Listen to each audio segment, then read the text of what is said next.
அப்படி செஞ்சிங்கன்னா இப்படி காலி ஆகிடும். பார்க்கும்போதே டெம்ட் ஆகுற மாதிரி நல்லா மிளகுலாம் அரைச்சி போட்ட ஒரு சூப்பரான பெப்பர் சிக்கன் எப்படி செய்து பார்த்துடலாமா? பேன் வச்சுக்கோங்க. ஒரு டேபிள் ஸ்பூன் பெப்பர், ஒரு ஸ்பூன் சீரகம், ஒரு டேபிள் ஸ்பூன் சோம்பு, 5 காஞ்ச மிளகா, சின்ன துண்டு பட்டை, 2 ஏலக்காய், கொஞ்சமாக கிராம்பு சேர்த்து நல்லா வறுத்துட்டு மிக்சர் ஜாரில் சேர்த்து இந்த அளவுக்கு பொடிச்சுக்கோங்க.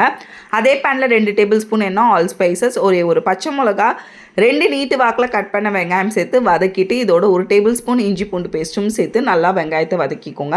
இதோட 2 தக்காளியை சாப்பரில் போட்டு சாப் பண்ணி வச்சுருக்கேன். இந்த தக்காளியும் இதோட சேர்த்து நல்லா மிக்ஸ் பண்ணி கொடுத்துக்கோங்க. இது ரெண்டும் நல்லா வெந்து வந்த உடனே கொஞ்சமாக கருவேப்பிலை, நம்ம க்ளீன் பண்ணி வச்சுருக்க 1/2 kg அளவுக்கு நான் சிக்கன் ஆட் பண்ணியிருக்கேன்.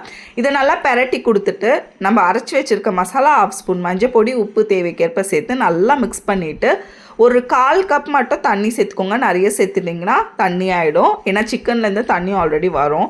ஸோ இப்போ மூடி போட்டு நல்லா ஒரு 20 நிமிஷம் குக் பண்ணி நல்லா இந்த அளவுக்கு ட்ரை ஆக்கி எடுத்துகிட்டு மேலே கொஞ்சமாக கொத்தமல்லி கீரை தூவுனிங்கன்னா ஒரு சூப்பரான பெப்பர் சிக்கன் ரெடி. ட்ரை பண்ணி பாருங்கள், அப்படி இருக்கும்.